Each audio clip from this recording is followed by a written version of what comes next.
Marcela Patricia Vanegas. ¿Mos qué opinas? ¿La tecnología y los robots parecidos a los humanos llegaremos a desaparecer?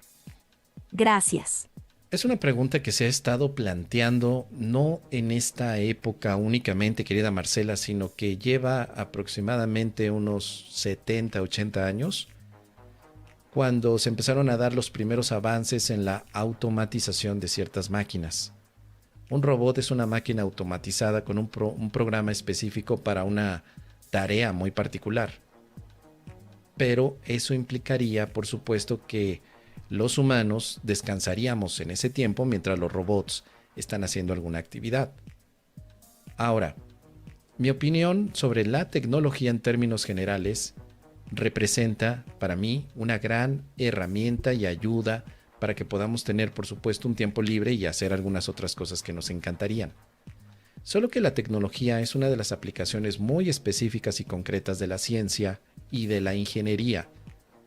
La tecnología también, como todo, tiene que ser utilizada en beneficio de la sociedad, nunca con el objetivo de la destrucción de la propia sociedad.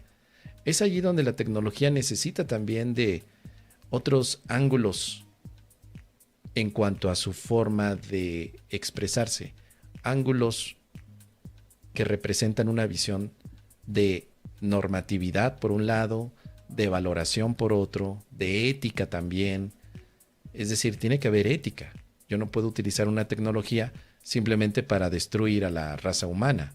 Sería una equivocación por nuestra parte utilizar algo para destruirnos. Sería una equivocación absoluta. Así que opino que la tecnología es una herramienta que podemos poner en beneficio de la humanidad. Pero los robots parecidos humanos realmente siguen siendo máquinas, robots programados. Nosotros queremos que se parezcan a los humanos, nosotros, porque es una forma más empática de poder sentirnos acompañados. Imagínate, querida Marcela, que hay casos tan extraños que te enteras de que hay personas que hicieron un robot con una figura humana, que tuviera ojos, que tuviera cara, una cara con una boca, una sonrisa, y que hay personas que se han casado con los robots. Su forma de acompañamiento, porque un robot podría representar para alguien un títere, alguien a quien puedo programar para que me diga lo que yo quiero o que no me diga nada. Este caso es en Japón. Un hombre se casa con un robot y ese robot es una, entre comillas, figura femenina. Y tú dirás, ¿por qué lo hace? Es un caso para la psicología, tal vez. Pero quizá desde una visión más interna, pues es una búsqueda de amor que tratamos de conseguir. Y que ahora que tengamos tecnología que pueda emular al ser humano en muchos de los aspectos, pues vamos a tener más fácil el camino, porque solamente pagarías tu robot que se parece a un humano y ya podrías tener entonces un compañero sin necesidad de estarlo persiguiendo humanamente. Lo programas y listo, está contigo. Esta idea también no es nueva. Desde la ciencia ficción se ha estado, por supuesto, desarrollando estos puntos. Desde la ciencia ficción ha habido, por ejemplo, una película muy buena, Blade Runner. Blade Runner habla justo de este aspecto, de lo que pasaría o de lo que podríamos suponer que puede pasar si de pronto estos robots son tan antropomorfos que llega un momento en el que nosotros ya no podemos distinguir la diferencia entre un humano y un robot.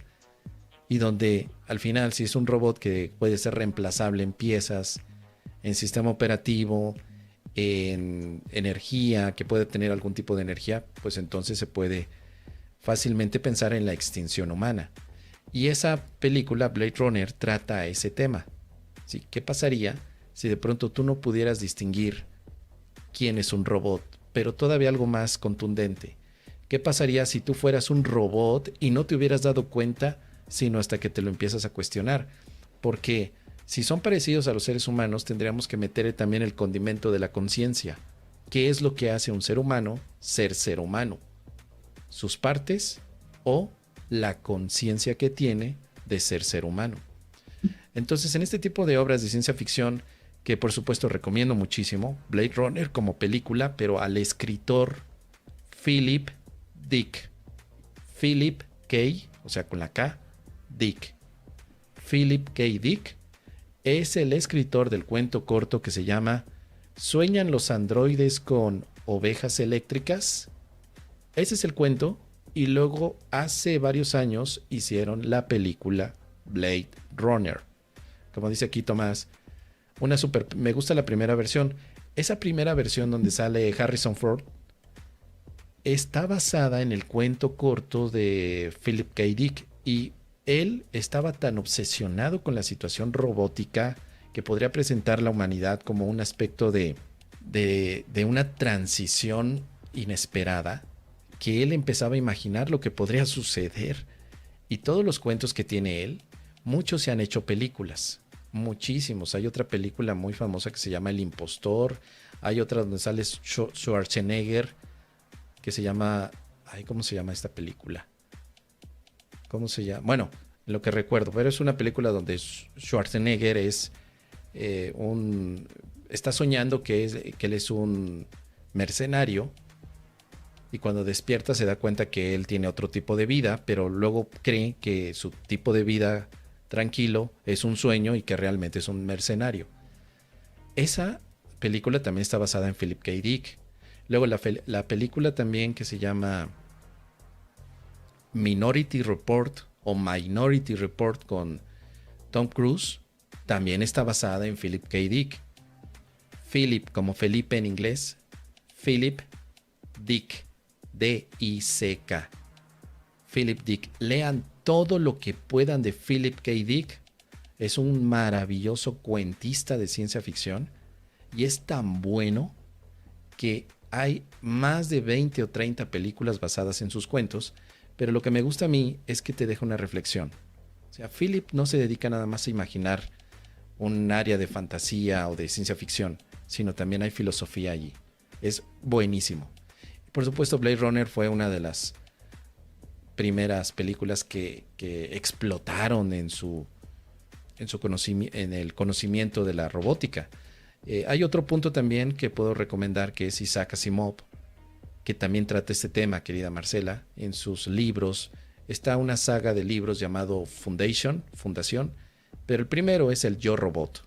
Ese, para Isaac Asimov, fue también como que uno de los grandes pilares para mostrar lo que las leyes de la robótica podrían llegar a desarrollar. También recomiendo mucho ese, que luego hicieron una película con Will Smith, que no es buena, no me gusta, no representa lo que es el cuento, la historia de Yo Robot de Isaac Asimov, pero también Isaac Asimov plantea ese aspecto. Si con 3 leyes que se le den a los robots sería suficiente para que ellos tuvieran conciencia y suceden cosas tan bizarras como, o tan extrañas, como que los robots con esas 3 leyes que se le dan pueden lograr incluso tener una experiencia religiosa. Hacen templos, hacen religión. Ahora, para los que son videojugadores, este tema yo recomiendo que se pueda ver a través de la serie de juegos. Bueno, el juego principal que se llama Nier Automata. N-I-E-R. Nier Automata. Tal vez los que tengan hijos videojugadores habrán visto que, o pregunten a sus hijos, ¿conoces el juego Nier Automata? Porque este juego habla precisamente de una sociedad aniquilada porque los robots antropomorfos han tomado control. Entonces ahí en ese videojuego se establece qué es lo que podría pasar. O sea, querida Marcela, en este momento no tenemos una respuesta. Solo tenemos suposiciones de hasta dónde podría llegar. Pero evidentemente al final todo esto está controlado porque los robots, hasta donde sabemos, no pueden tener una conciencia como la tiene el ser humano. Ninguna programación permite eso, ni siquiera las inteligencias artificiales de hoy en día se les podría llamar conscientes. Las inteligencias artificiales o robóticas son apariencias de inteligencia, pero no es inteligencia, solo aparentan ser. Entonces, un robot necesita una programación. Y la programación no es suficiente para la conciencia. La programación es una repetición de factores. Tú, por ejemplo, puedes hacer un cambio en tu vida, no cambiando tu programación, sino siendo consciente de qué estás haciendo hoy. Esto es lo que a veces se le olvida a muchos coaches, facilitadores o conferencistas que siempre te dicen desprográmate y prográmate. Yo estoy en contra de ese pensamiento porque la mente no es una máquina. Es muy común, por ejemplo, escuchar a personas como Enrique Corbera decir, es que tengo un programa con determinadas cosas y ahora me voy a desprogramar, y trata a la mente como si fuera un aparato psíquico, así como lo hacían los psicoanalistas, creyendo que la solución es programar y desprogramar. Pero hace falta el elemento conciencia, es decir, darte cuenta de los programas. Por eso no es tan fácil de pronto decir simplemente quito un programa y pongo otro, porque si no los robots en este momento ya tendrían conciencia. No la tienen. No la tienen. No hay un solo robot en este mundo que sea consciente. Ninguno. Lo puedes programar para que diga que es consciente, pero no tiene conciencia. Te das cuenta porque hay preguntas muy filosóficas como ¿de dónde vienes? ¿Qué haces aquí y a dónde vas? Que todavía humanamente no podemos responder, pero que tenemos por lo menos un entorno consciente de lo que sucede alrededor y de dónde podríamos haber llegado, al menos como suposiciones. Pero un robot no puede hacer eso. Los que están en ChatGPT, cuando le hacen estas preguntas, se van a dar cuenta que nunca les da una respuesta mucho más específica, porque los robots no tienen conciencia. Entonces, cuando nosotros hablamos de un cambio de la mente, cuando hablamos del milagro, el milagro no es programarte de otra manera. Eso no es el milagro. El milagro es darte cuenta de tu programación que te lleva a suponer que la vida que ves es real. O sea, el milagro cuestiona. ¿Lo que estás viendo es real? El milagro no es una desprogramación para programarte otra cosa. No es eso. Y hay muchísima confusión sobre lo que es el milagro en un curso de milagros por estar repitiendo este tipo de ideas mecanicistas, que es una de las tendencias de la filosofía a tratar a los seres humanos y al universo como si fuera una gran máquina. La visión mecanicista. Es decir, somos máquinas programadas. Pero en un curso de milagros no ese es el punto, y la mente nunca es una máquina. Por eso es que yo generalmente no ocupo la palabra programar tu máquina, y tampoco el curso de milagros. Porque las máquinas se conocen desde la época antigua, bueno, desde el Renacimiento con Leonardo da Vinci.